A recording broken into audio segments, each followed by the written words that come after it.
Hello friends, welcome to Finwise. दोस्तों, आज morning से ही मार्केट में र्यूमर चल रहा है। रादर मार्केट में बहुत मीडिया में इवेंट फ्लैश हो रहा है कि एक्सिस म्यूचुअल फंड में एक बहुत बड़ा स्कैम हो गया है, बहुत सारी माल प्रैक्टिसेस चल रही है और फ्रंट रनिंग की केस जो है वो केस चल रही है, जो कि एक माल प्रैक्टिस है। तो ये सारी चीज़ों के कारण इन्वेस्टर्स बहुत सारे पैनिक में है। तो इसलिए ये वीडियो मैंने स्पेसिफिकली बनाया है to understand what is happening in black and white. दोस्तों, न्यूज़ ये है कि एक्सिस म्यूचुअल फंड के जो head trader cum fund manager है मिस्टर वीरेश जोशी, जो कि 5 फंड्स को मैनेज करते हैं, जिसमें मेजॉरिटी ऑफ फंड जो है वो पैसिव फंड्स है। तो उनको कल एक इवेंट में एक्सिस म्यूचुअल फंड ने फंड एक्टिव फंड मैनेजमेंट से बाहर कर दिया है। और उसके साथ ही मिस्टर दीपक अग्रवाल, जो कि एक असिस्टेंट फंड मैनेजर है, जो 3 स्कीम्स देखते हैं, जिसमें कि 2 स्कीम्स जो है वो एक्टिव है या सेमी एक्टिव स्कीम है, जो है एक्सिस क्वांट फंड और एक्सिस वैल्यू फंड। तो इनको भी ये 3 स्कीम से fund manager as a fund manager उनको बाहर कर दिया है, उनको उस पोजीशन से निकाल दिया है। तो ये जो दोनों फंड मैनेजर है, ये कुल मिला के 7 स्कीम मैनेज करते हैं। एक स्कीम उसमें की कॉमन स्कीम है। तो ये फंड मैनेजर्स को जैसे ही न्यूज़ आ गया कि एक्सिस म्यूचुअल फंड ने इनको बाहर कर दिया है फंड मैनेजमेंट से, तो आज मॉर्निंग से ही मार्केट में पैनिक आया हुआ है। तो इसके लिए मैं आपको ब्लैक एंड वाइट में बताऊंगा और एज अ इन्वेस्टर आपको ये भी बताऊंगा कि आपको एग्जैक्टली क्या एक्शंस लेना है। पर डरने के पहले एक बार समझ लेते हैं कि व्हाट इज़ एग्जैक्टली हैपनिंग। दोस्तों, ये जो चीज़ चालू होती है, ये चालू होती है February 22 से। एक्सिस म्यूचुअल फंड ने एक एक्सरसाइज चालू किया था, जो सीओ मोटो एक्सरसाइज था। If you understand, suo motu exercise वो रहता है जो कंपनी खुद अपने कंप्लायंस चेकिंग के लिए, ड्यू डिलीजेंस के लिए खुद एक्सरसाइज करती है, न कि कोई थर्ड पार्टी आके उनको बोलता है कि आप ये करो, या कोई एक्सटर्नल एक्शंस नहीं होता है, कंपनी खुद ही करता है। ये एक प्रकार का सेल्फ ऑडिटिंग है या एक प्रकार का एक सेल्फ रेगुलेशन प्रैक्टिस है, which is a good practice. तो ये एक्सिस म्यूचुअल फंड ने चालू किया और उनको ये समझ में आया कि जो 2 फंड मैनेजर्स हैं, they are involve in front running. तो फ्रंट रनिंग क्या रहता है, इसको भी हम लोग समझ लेते हैं सबसे पहले। जैसे कि आप देख सकते हैं, इन्वेस्टिंग वर्ल्ड में 2 इम्पोर्टेंट फॉल्ट्स है, जो इम्पोर्टेंट डिफ़ॉल्ट्स है। एक है इनसाइडर ट्रेडिंग, जो कि आपने सुना होगा, और दूसरा है फ्रंट रनिंग। इनसाइडर रनिंग में ये रहता है कि कोई इनसाइडर इन्फॉर्मेशन किसी पर्टिकुलर कंपनी के पर्सन के पास रहता है, जो कि पब्लिक के पास नहीं रहता है, और वो इन्फॉर्मेशन को लेके यदि कोई बाइंग और सेलिंग करता है, स्पेसिफिकली कंपनी के अंदर का आदमी, तो इसको इनसाइडर ट्रेडिंग बोलते हैं। ये है फ्रंट रनिंग, जो कि world wide it is not considered as good. इसमें ये नास्डैक का भी अपना front running is considered as illegal. तो इसमें फ्रंट रनिंग का मतलब है entering into equity trade with advanced knowledge of block transaction that will influence the price of the underlying security। तो फ्रेंड्स, इन शॉर्ट है, ब्लॉक डील वो चीज़ रहती है कि जिसमें अगर कोई म्यूचुअल फंड कंपनी या कोई भी असेट मैनेजमेंट कंपनी या वेल्थ मैनेजमेंट कंपनी डिसाइड करती है कि हमको हायर क्वांटिटी में पर्टिकुलर शेयर्स लेने हैं, तो इसकी इन्फॉर्मेशन तो फंड मैनेजर के पास में ही रहती है या इनसाइडर टीम के पास रहती है। अगर उनको ये पता है कि ब्लॉक डील पर्टिकुलर डेट को होने वाला है, तो यदि वो अपने खुद के पोर्टफोलियो में यदि वो स्टॉक्स लेके उसके बाद में वो स्टॉक का ब्लॉक डील एग्जीक्यूट होता है, so they can benefit from that information which is considered as illegal and bad practice by SEBI. तो ये प्रैक्टिस को ट्रैक करने के लिए एक्सिस म्यूचुअल फंड ने खुद ही ये एक्सरसाइज किया, और ये जो 2 फंड मैनेजर्स है और हेड ट्रेडर है, इनको उन्होंने आइडेंटिफाई किया, और कल शाम को उनको एक सर्कुलर देके ये बताया गया कि they are no more the fund managers, और उनके जगह पे दूसरे फंड मैनेजर्स को उन्होंने अपॉइंट कर दिया। अभी ये न्यूज़ जो आई है इसके बाद में इसका रियलिस्टिक इम्पैक्ट देखते हैं। इन्वेस्टर्स पैनिक में आ गए। कुछ इन्वेस्टर्स ने तो ये भी सुनने में आया कि एक्सिस टेक्नोलॉजी फंड में या टेक्नोलॉजी स्टॉक्स में सेलिंग चालू कर दिया। तो क्या ये एक्शन जो है ये एक्शन लॉजिकल है? इसके लिए सबसे पहले डिटेलिंग करते हैं। फ्रेंड्स, ये स्क्रीन देख के आपको क्लैरिटी आ जाएगा कि कौन से फंड है जिसमें ये फंड मैनेजर्स इन्वॉल्व थे या जो फंड मैनेज कर रहे थे। इसमें मैंने रेड कलर में वो फंड मैनेजर्स दिखाए हैं कि those who have been barred removed by the Axis mutual fund. पहली स्कीम में देखते हैं। पहली स्कीम है एक्सिस आर्बिट्रेज फंड, जिसमें फंड मैनेजर है सचिन जैन, वीरेश जोशी जो कि निकाले जा चुके हैं, एंड देवांग शाह। अभी इनके जगह पे आशीष नाइक करके फंड मैनेजर को एडिशनल फंड मैनेजर को अपॉइंट किया है। तो दोस्तों, पहले समझते हैं कि क्या मेरे पास में अगर एक्सिस आर्बिट्रेज फंड है तो मेरे को बेच देना चाहिए। तो ये एक प्रकार, इसकी कोई ज़रूरत नहीं है। आपको पैनिक होने की बिल्कुल ज़रूरत नहीं है, क्योंकि आर्बिट्रेज स्कीम ये एक नॉन डायरेक्शनल स्कीम रहता है। इसमें कोई भी रिस्क इन्वॉल्व नहीं रहता है। इसमें नॉन डायरेक्शनल कॉल्स लिए जाते हैं, मार्केट से इसका लेना देना नहीं रहता। मार्केट चाहे ऊपर जाए चाहे नीचे जाए, आर्बिट्रेज फंड के जो रिटर्न्स है वो फिक्स रहते हैं और वो सिर्फ वोलेटिलिटी के साथ थोड़े बहुत चेंज होते हैं। तो इसमें फंड मैनेजर का लिमिटेड रोल रहता है। ऑलरेडी इसमें 2 को फंड मैनेजर थे। तो ये स्कीम में यदि आपका इन्वेस्टमेंट है तो आपने एक्शन लेने से आपको कोई भी बेनिफिट या नुकसान होने जैसी कोई भी सिचुएशन नहीं बनती। दूसरा फंड है जिसमें वीरेश जोशी फंड मैनेजर थे और आशीष नाइक फंड मैनेजर थे। अब इसके बाद आशीष नाइक फंड मैनेजर रहेंगे इसमें। ये स्कीम है एक्सिस बैंकिंग फंड।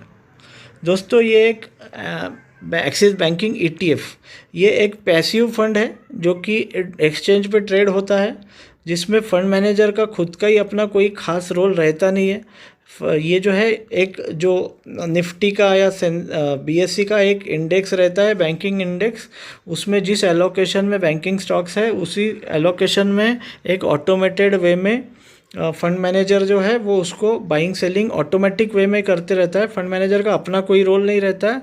थोड़ा बहुत ट्रैकिंग एरर मैनेज करने के लिए और इसका फंड मैनेजर का रोल रहता है। Otherwise these schemes are called passive schemes.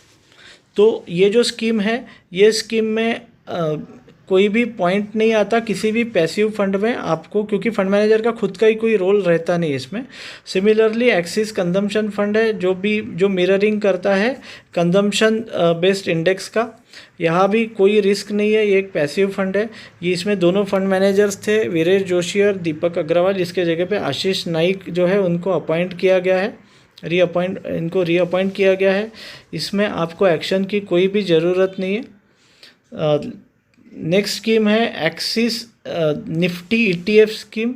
ये स्कीम जो है निफ्टी को मिरर करती है और निफ्टी में ऐसे 50 स्कीम चल रही है और इसमें कोई भी स्कीम के आप कोई भी इंडेक्स ETF के रिटर्न देख लीजिए तो 20-30 पैसा इधर उधर करके जो रिटर्न्स है, क्योंकि उनका काम ही इंडेक्स को मिरर करना है। इसमें फंड मैनेजर का कोई खास रोल नहीं आता। तो यहाँ भी आपको कुछ भी एक्शनेबल नहीं है। इसके बाद में जो स्कीम आती है जो है एक्सिस क्वांट फंड। ये जो फंड है, ये फंड में फंड मैनेजर का रोल ETF फंड से या पैसिव फंड से थोड़ा ज़्यादा रहता है।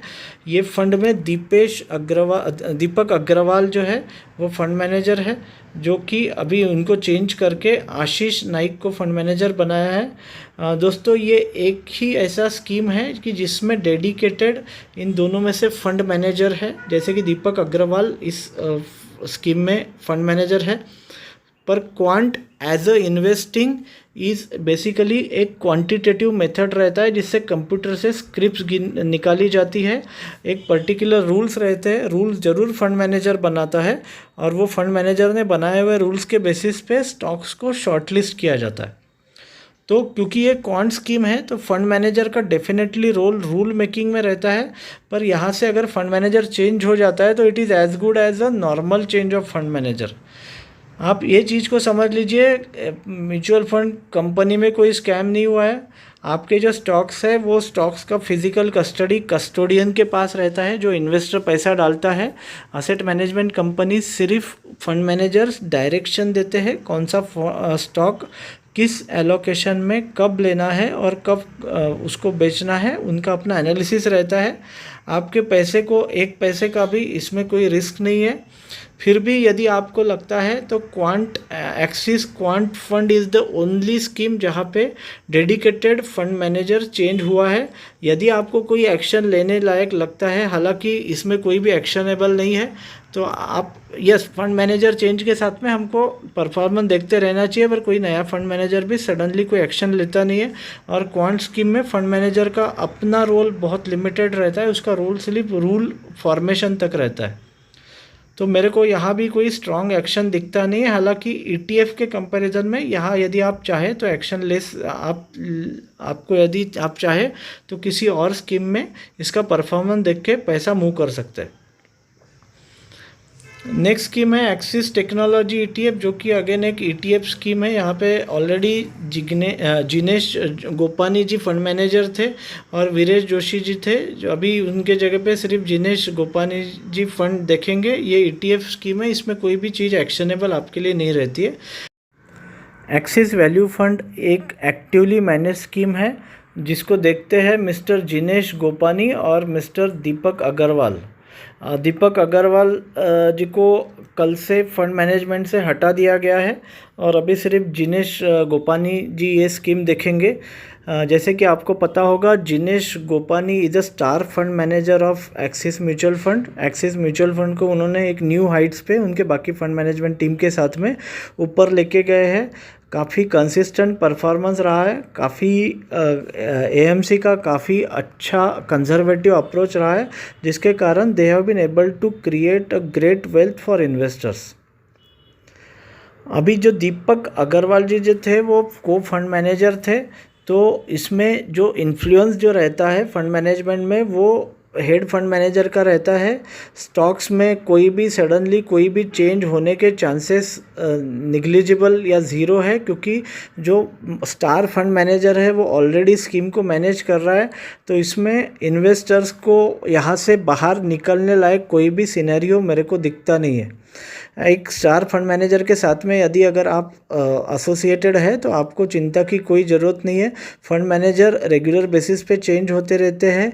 यदि कोर फंड मैनेजर चेंज होता है तो आपको चिंता कर सकते हैं, अदरवाइज़ चिंता की कोई ज़रूरत नहीं है। दूसरी फैक्ट ये है कि म्यूचुअल फंड में ऐसा आपका जो पैसा कहीं इधर से उधर हो जाए, इस टाइप का स्कैम कोई कर ही नहीं सकता, क्योंकि म्यूचुअल फंड एक ट्रस्ट के हैसियत से ऑपरेट करता है, जिसमें इन्वेस्टर्स का फिज़िकल पैसा जो स्टॉक्स के फॉर्म में रहता है वो एक कस्टोडियन के पास में रहता है, which is appointed by SEBI. तो ये स्टॉक्स का फिजिकल होल्डिंग किसी फंड मैनेजर को नहीं रहता है, किसी एसेट मैनेजमेंट कंपनी को नहीं रहता है। ये फिजिकल होल्डिंग सिर्फ कस्टोडियन के पास रहता है, which is appointed by SEBI. तो आपका पैसा या आपका ऐसा कोई स्कैम नहीं हुआ है, ये कंपनी का ड्यू डिलीजेंस है, न ये कोई एसेट मैनेजमेंट कंपनी का एक्सिस म्यूचुअल फंड का कोई प्रॉब्लम हुआ है। उनके 2 एम्प्लॉयज़ है, 2 एम्प्लॉयज़ के पास में कोई एक इनसाइडर इन्फॉर्मेशन थी, उसको उन्होंने फ्रंट रनिंग के लिए यूज़ किया, अपने इंडिविजुअल बेनिफिट्स के लिए यूज़ किया, और कंपनी को ये समझ में आया तो कंपनी ने as a due diligence, as a zero tolerance practice उनको अपने कंपनी से बाहर किया, विच इज़ उनको अपने रोल से बाहर किया है फिलहाल, which is a good thing. आपका पैसा जो है वो पैसा बिल्कुल सेफ़ है। मेजॉरिटी ऑफ फंड ये नॉन कोर स्कीम्स है, पैसिव स्कीम्स है, तो यहाँ पे अपना कोई भी एक्शनेबल पॉइंट नहीं आता। बाकी जो 2 स्कीम्स है वो स्कीम्स में एक्सिस वैल्यू स्कीम में तो ऑलरेडी वो असिस्टेंट फंड मैनेजर थे दीपक अग्रवाल, तो इसमें आपको कोई एक्शन नहीं होता है। The only significant fund manager level action is in Axis quant fund, जहाँ पे Deepak Agarwal has been change with Ashish Naik. इसमें यदि आपको एक फंड मैनेजर चेंज का जो इवेंट रहता है, जो कि हर महीने में आपको एक स्कीम का फंड मैनेजर किसी न किसी एमसी में चेंज होते हुए दिखेगा, उसके इक्विवेलेंट ये इम्पैक्ट है। तो आप उनका इंडिविजुअल परफॉर्मेंस चेक करके यदि आप चाहें तो एक्सिस क्वांट फंड के लिए डिसीजन ले सकते हैं। बट क्वांट फंड अपने आप में एक रूल बेस्ड फंड रहता है और इसमें फंड मैनेजर का लिमिटेड रोल रहता है, जो रूल्स का क्वालिटी जो है वो डिफ़ाइन करता है और रूल का एडॉप्टिविटी डिफ़ाइन करता है कि वो फंड कैसे चलेगा। तो मेरे हिसाब से इन्वेस्टर को ना कोई डरने की ज़रूरत है, ना कोई एक्शन लेने की ज़रूरत है। You can simply ignore this news and continue with your investment. दोस्तों, मैं आशा करता हूँ कि आपको आज के वीडियो से काफ़ी अच्छी चीज़ें मिली होगी। यदि अच्छी चीज़ों से आपका मन नहीं भरता और आपको हटके चीज़ें चाहिए तो आप सही चैनल पे आए हो। यदि आपने इस चैनल को सब्सक्राइब नहीं किया है तो ज़रूर सब्सक्राइब करिए। Thank you friends.